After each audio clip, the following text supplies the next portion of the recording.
Hey guys, join me as I read chapter 14 from the Coldest Winter Ever. Go ahead and subscribe.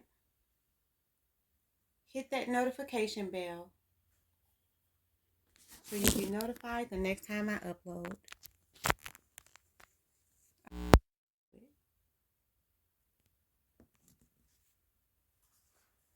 Lauren busted down the bedroom door, holding party laminates in her hand. "This is it," she said, throwing herself into the bed.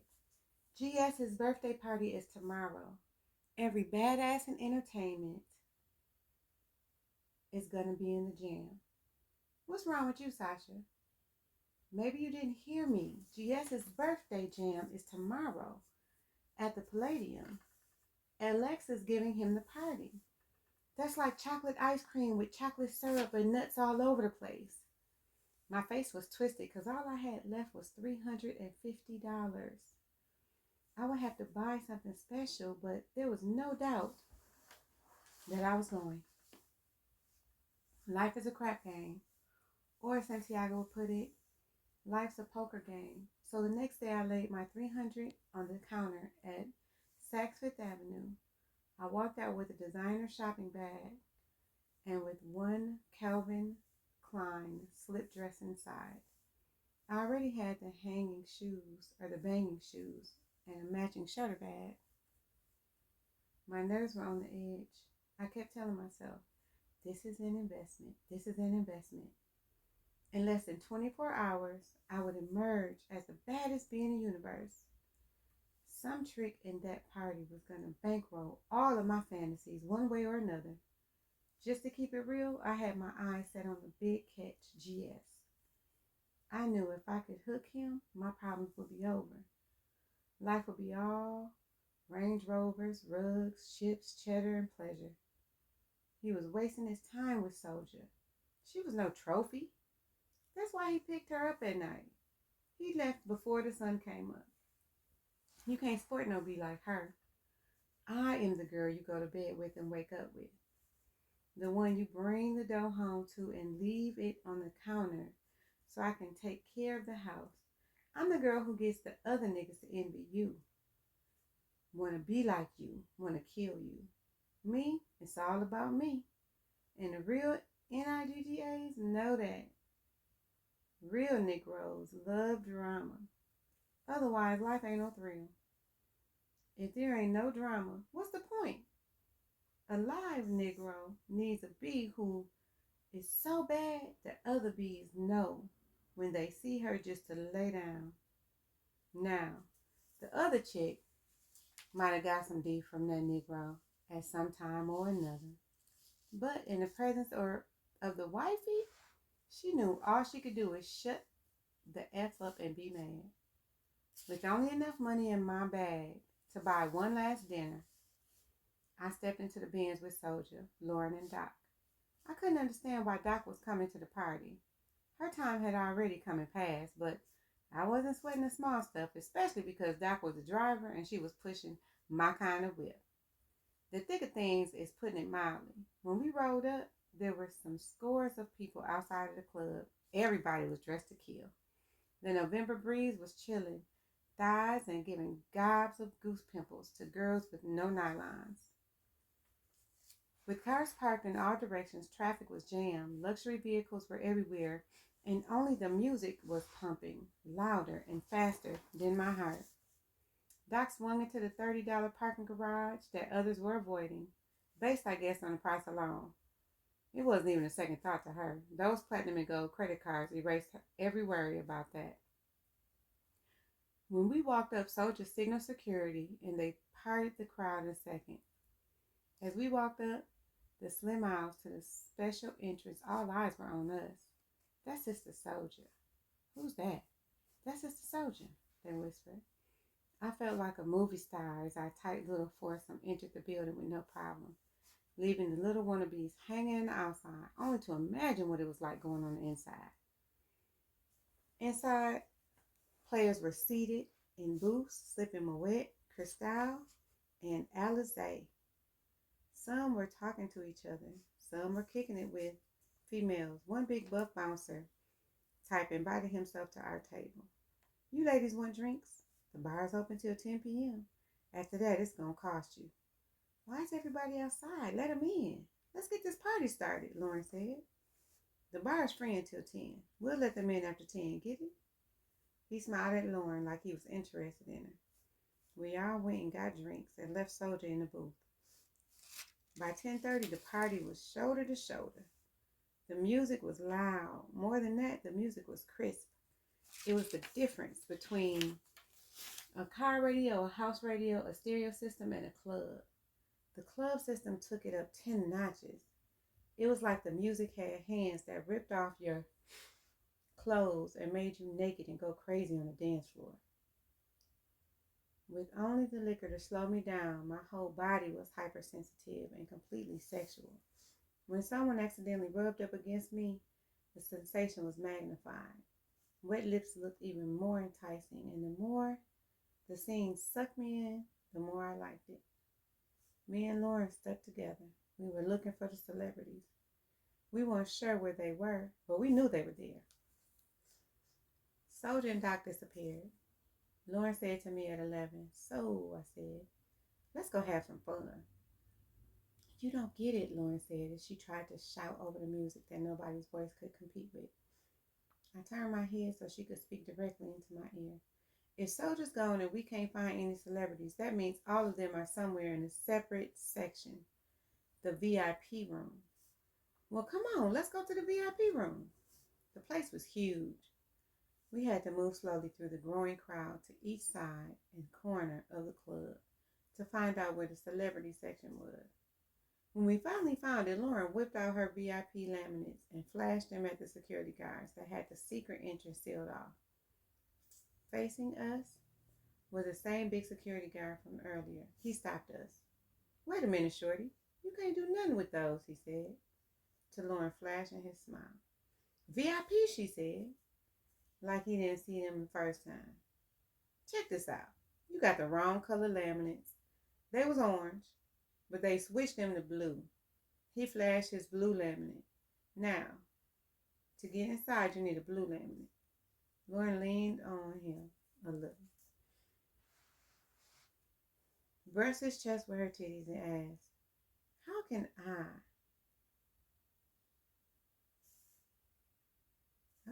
How can I need a blue laminate when you have one?"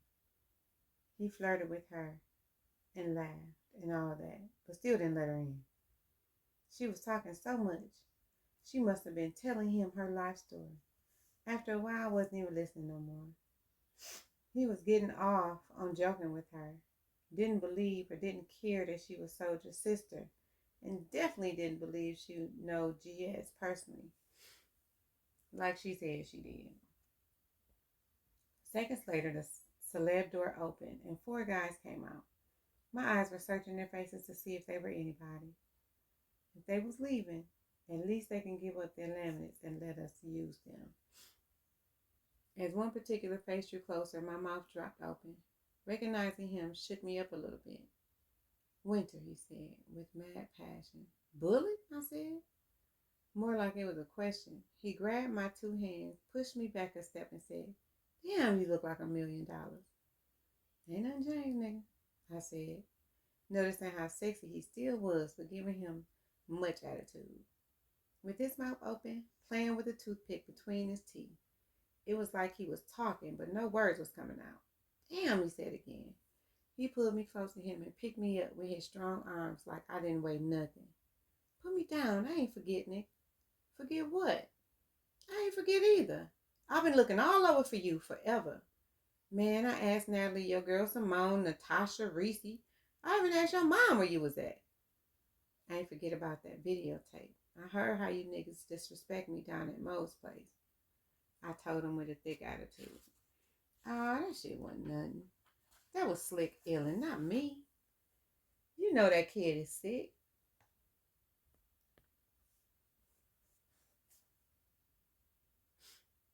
"You know that kid is sick. I don't get down like that. I see you still got your bracelet." Watching him surveying my whole body with his eyes, my body temperature intensified. What I dug about Bullet was he was a real lover. He knows how to rock a woman's entire body. He's a guaranteed orgasm. Come on, why don't you take a ride with me? He asked. My eyes peeped his black baggy slacks, leather jacket, and heavyweight gold link. I wanted to say yes, but I kept thinking about what Midnight said about Bullet being down with Santiago's enemies. What I wanted was battling my loyalty to Santiago. But I know loyalty comes first. So I resisted. And I asked the important shit though. What you pushing?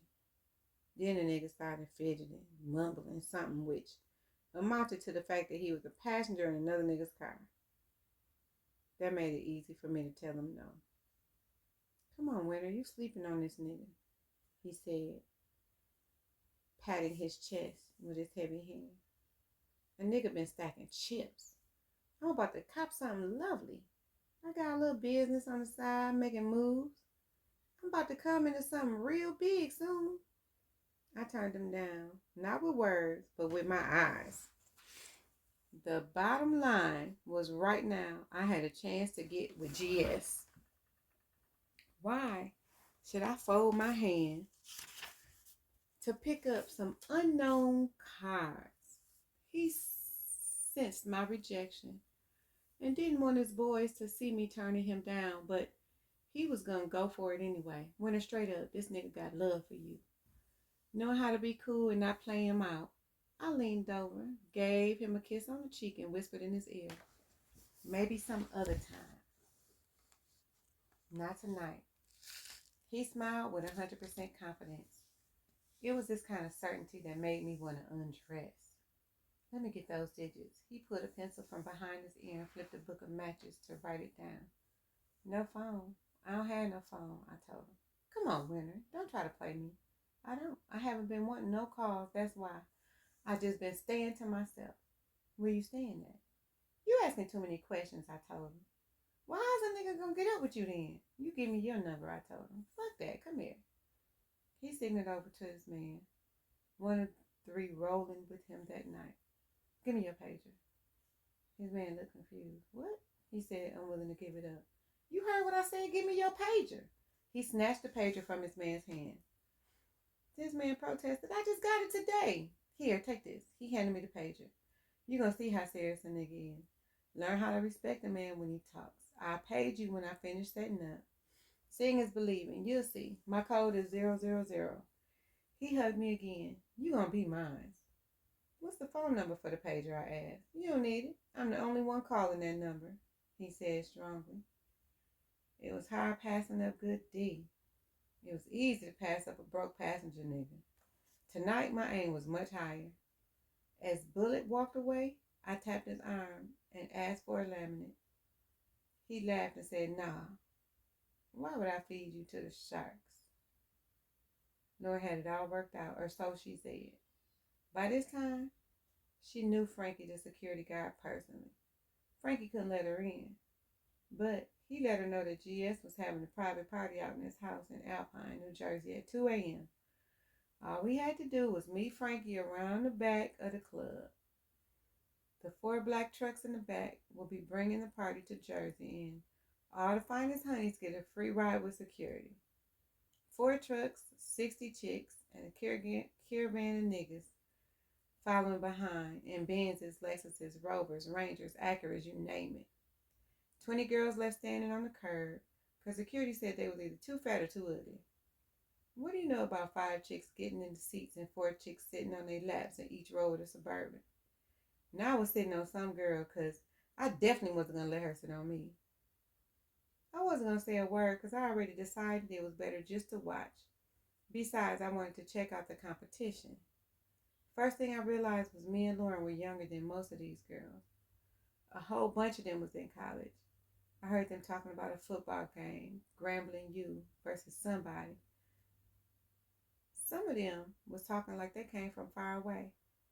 They mentioned that they was up for the weekend and drove all the way up from Washington, Baltimore, and Virginia. 4 of the girls in the back sitting on laps in position right near my ear were wilding. Every song came on was, "Ah, that's my jam." Then they would make a high-tone screeching voice. ski wee wee wee every time. It bugged me out when they started bouncing to the beat while sitting on the girls, who I'm sure had to have black and blue knees and legs by then. We invaded this private first class neighborhood like an infection. GS's mansion was accentuated by an array of colored lights which lit up like the Walt Disney Palace. The driveway was more like a parking lot at the Cineplex Theater. Manicured bushes and evergreen trees gave the place the air of seclusion. Inside, there were more rooms than you care to count, 3 floors with steps leading to the west wing and the north and south side of the house. Cristal, Moet, fine wines, cheeses, buffalo wings, pineapple, turkey, meatballs, shrimps, and crab cakes, and plenty of finger foods were available to all special guests. It wasn't but half an hour before everybody started asking, where's GS? Where's LX? Where's this celebrity or that celebrity? After a while, I started getting vexed with security because I wasn't sure if they just wanted to keep all the women for themselves. At 3 a.m., one security guard stood on top of the couch and shouted, okay, ladies, GS is ready for some pussy. Who wants to give up the pussy? We all jumped up. If you're not here to get your freak on, bounce now. Any virgins of the house, bounce now.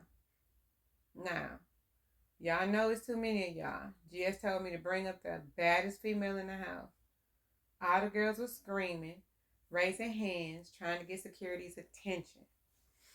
Hold on now, hold on. Here's what we're going to do. We're going to have a contest. Line up. Get up, line up. If you too drunk to stand up, sit down, you're out. You're not in it. We're going to have a beauty contest. In the huge living room, there were 10 rows of 6 girls each in the contest. I'm the host, one of the other security guards said. He was supposed to be big and intimidating. As far as I was concerned, he was just big and fat. He walked through each row of girls with his tall, fat, sloppy self carrying a vodka tonic in his right hand. Then he started pointing. You ugly, sit down. You ugly, sit down. You ugly, sit down. The 3 girls were mad, mumbling all kinds of insults to him. One of them said loud enough for everybody to hear. You big fat bitch, she called him. The second girl said, I thought you left all the other girls at the club. Fat ass sipped the drink and said, it was dark. I missed you 3. Now sit down and shut up. All right now. Hold out your hands. Each row of girls stuck out their hands. Man. Hands. Sit down. God damn, what your mother do? Burn you a cigarette? Sit the F down. He was eliminating contestants. Next, the other security guard stood up. He walked up and down the aisles like he was a military drill sergeant. For seconds, he didn't say nothing. Then he started pointing. Cheap shoes, sit down. Cheap shoes, sit down. Cheap shoes, sit down. I looked behind me, and one of the girls he told to sit down was Lauren. She caught my eye. I just raised my eyebrow as if to say, I'm sorry. I knew them cheap shoes would be your downfall. Next thing I know, the same dude was asking us to take our shoes off. A lot of girls didn't like that, and they were complaining and sucking their teeth. I wasn't affected. I had pretty feet. I even did my pedicure over, especially for tonight. Dude started pointing out girls. Hammer time, sit down. Hammer time, sit down. Hammer time, sit down. God dang, sit down. There was only like 40 girls left. All right, ladies, this is a big one. Everyone with the weave, sit your ass down. 25 girls were out in that one call. My shit was straight and real. With 15 girls left, I was planning on winning. Then the next security guy got up and said, pull up your shirts. I'm checking for them nasty worms. Everybody was confused. We just stood there asking and looking at each other. Wait, what worms? Stretch marks. A lot of you slick bitches got nice figures and ugly stretch marks. You know you got 4 kids. Your ass shouldn't even be here. GS do not want to be your baby's daddy. All the guys started laughing. 5 girls with worms were eliminated. Security guard called over to the DJ. Throw on some Biggie Smalls. Let me see your hoes dance. You gotta have rhythm. If you can't dance, you probably can't fuck. Sit down. You off beat. Sit down. You whack. Sit down. Your butt fell off. 7 girls left. Everybody was like, all right, already. Just pick me, all right? Okay, one of y'all step up. The other 6 sit down. Everybody stepped up. Okay. Now we're going to see who got some sense upstairs in the head. You give the wrong answer to the television trivia question. Sit down. Contestant number one. Who shot J.J. Evans? Who? J.J. Evans in Good Times. I don't know. Sit down. It was Mad Dog. Contestant number two. What was Janet Jackson's name on Good Time? I know it was Penny, the contestant answered. You're right. Contestant number three. What was Alice's, the maid, and the Brady Bunch boyfriend's name? And what job did he do? Oh, I don't know. Security guys was laughing so hard they was bent over. The one who fell on the floor laughed. You're out. It's Sam the butcher. Contestant number four. What was Fred Sanford's favorite drink? Come on, that was too hard. Hers was easy, she said, pointing to number two. Sit down, Fred Drake Ripple. Contestant number five. What was Samantha Stevens' mother's name in Bewitched? Sabrina. Nope, it was Endora. How was I supposed to know? I ain't even watched that shit. I don't have cable. Sit down, contestant number six. That was me. What was the name of the dog in The Jetsons? The dog on the Flintstones and the dog on Brady Bunch. Astro, Dino, and Tiger, I said swiftly. Oh shit, that's right, that's right. Security laughed.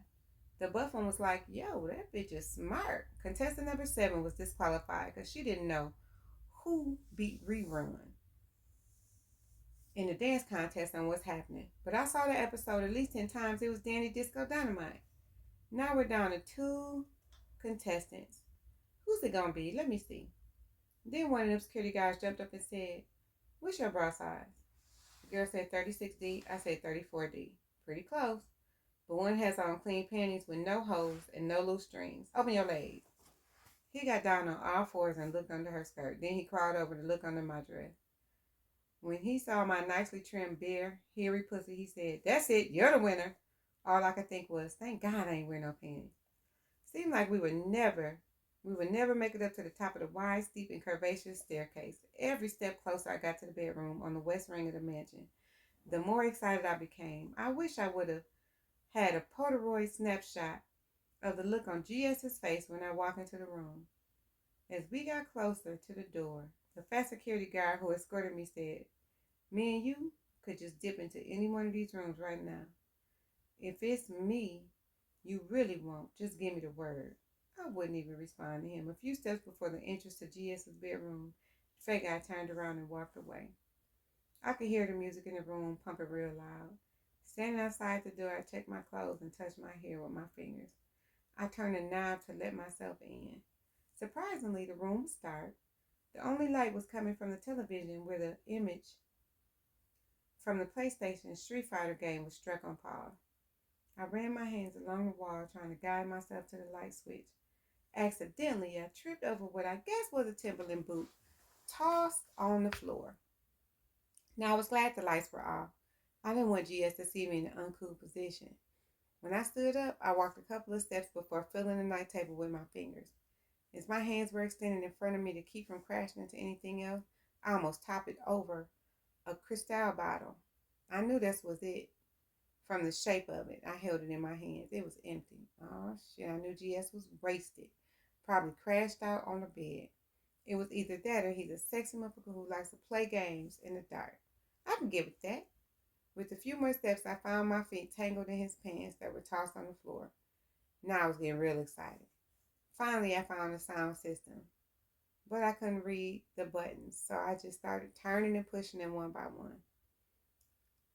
There was static, then shit just started going crazy for a minute. I pushed the buttons faster until luckily one shut the sound off. GS, I called out softly, not really knowing why I was whispering now that it was so absolutely quiet. I heard him groan a few times and moved into the direction of his voice.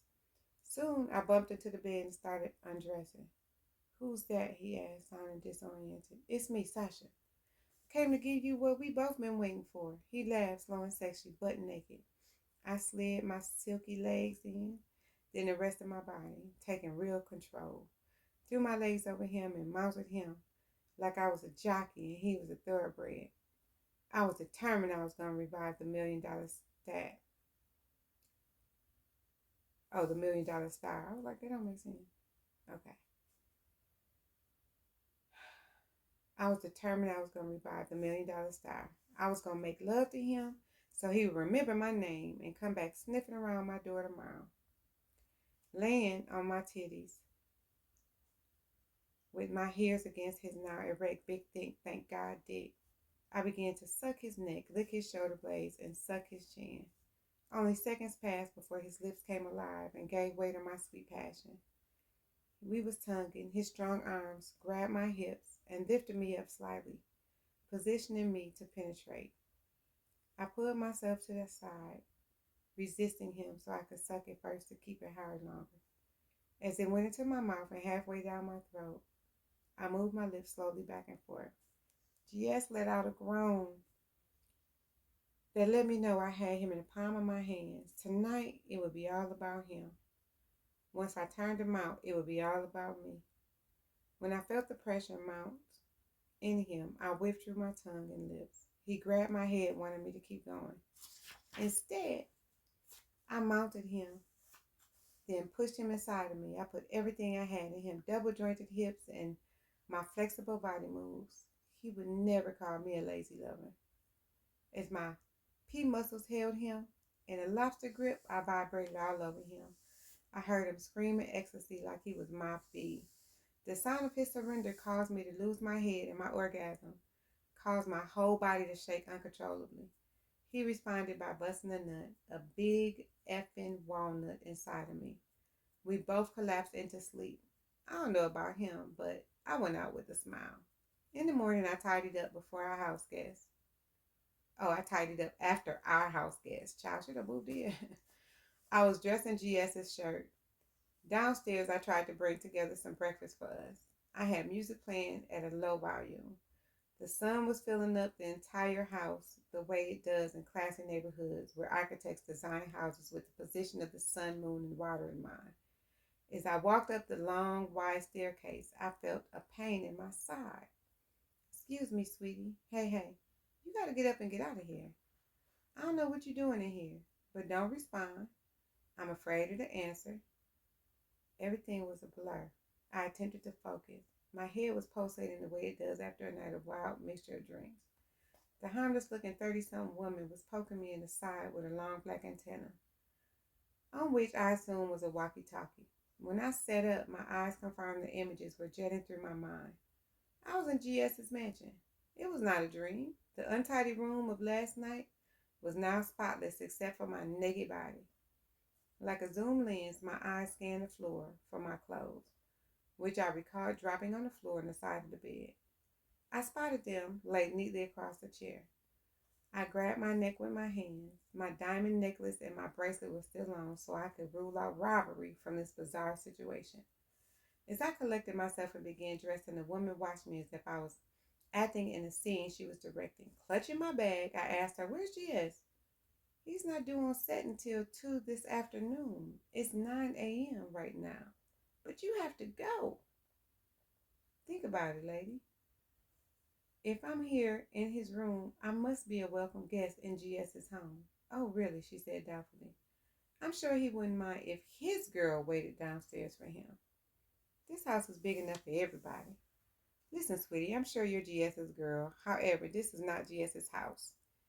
Now, we have it rented for a video shoot until 12 midnight. I've got to get every shot finished by then, so I'll have to ask you to leave the interest of GS's money.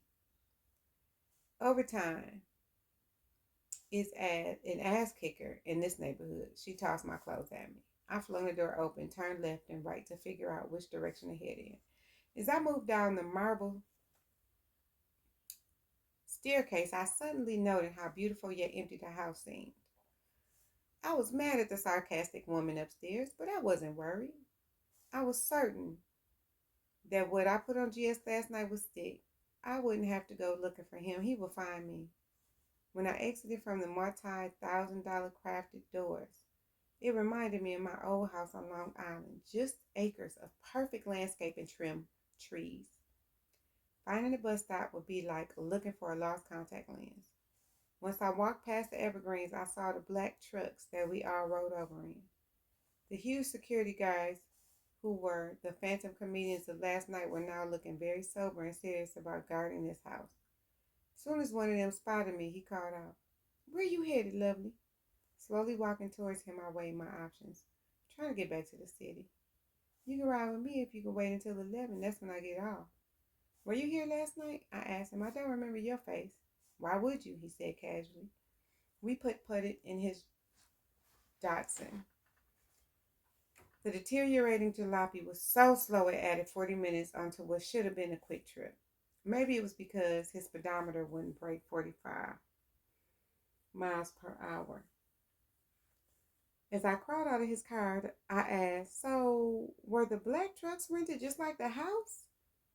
"Yep, just for the video shoot," he said nonchalantly. "Listen, I'll see you around," he said. While looking like he wondered if he had a chance with me, I muttered back, "No, you won't see me." As I slammed the door, Soldier was aggravated when I got upstairs in the house. As she munched on some barbecue chips, more out of habit than hunger, she asked, "Have you seen Lauren?" "Not since last night," I responded, walking straight back to my bedroom. She knew better than to get in my business. As I relaxed on the comfortable bed, I thought about everything. My only regret was not getting a photograph, autograph, or piece of GS's personal belongings. Nobody would ever believe me if I told them I got down with him together. But I soothed myself with the idea that there was still time. As the minutes slipped away, 60 seconds at a time, I waited patiently for Lauren. Hell, she was there last night. She was a witness. Me and her would have one up on Soldier. While she strutted around, all proud, Lauren and I would know that she didn't really have it all right as she thought she did. After all, let me slide that ace right out of her hand. Stuffing envelopes and answering phones was not my line of work. But Lauren didn't come home in 2 days. She didn't even call. Soldier was more worried than anything. Somewhere along the line, I guess she decided to substitute me for her sister because here I was doing all the goddamn on work. I wanted Lauren to come back just as much as she did. It was as if I was left alone in this apartment with a set of gigantic eyes watching me. Soldier had a way of looking at people that I ain't like. She was very slick about using every minute that's around a person to ask certain questions, which led her to knowing more than she needed to know, or more than a person wanted to give up. "I never heard you mention your father. Is he alive?" She would ask in an innocent voice as if she didn't know that it's disrespectful to ask niggas about their daddy. "Yeah, he's alive," I answered with one mind your effing business tone. Each time the phone rang, I was hoping it was midnight. Above everything else, I always pictured him as the man who could rescue me. I wondered what kind of game Soldier was playing, or if she even really knew him at all. If she knew him well, why didn't he have his phone number or address? A lot of people don't have phones, but everybody got an address. While filling in for Lauren, I got to watch Soldier more closely. Every now and then, she would ask me to file some papers away in the file cabinets in her bedroom.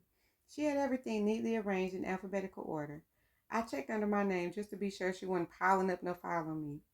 I even checked under M for midnight to see if she was holding out information I needed to have in my hands. No look, no file on me or him. "So how did you meet my cousin?" I asked her. I was learning how to hit her with the questions before she could start hitting me. She started writing in her notebook, dropped her pen on the paper, and leaned back in a chair. She looked like she was recalling images in her mind. The loud doorbell broke her mood and deaded my question. Without even asking me to get the door, I zipped down the stairs. Lauren was standing there with a big smile on her face.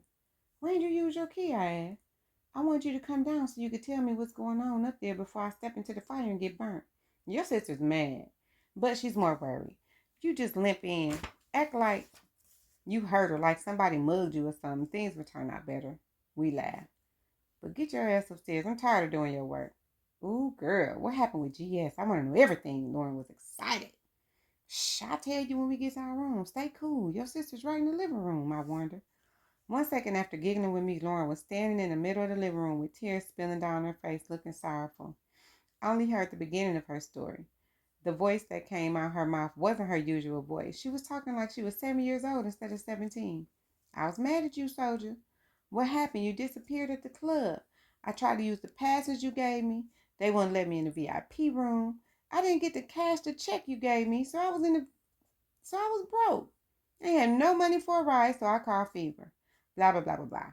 And Lauren had reversed it on her sister. Now, Soldier was standing there explaining where she went that night and what happened with the passes. I checked it all out. When Soldier noticed me watching the two of them like a tennis match, she took Lauren into her bedroom, and their voices faded behind the closed door. Well, you guys, that is the end of chapter 14. Remember to subscribe, turn on your notification bell so you will be notified the next time I upload. Thanks for watching.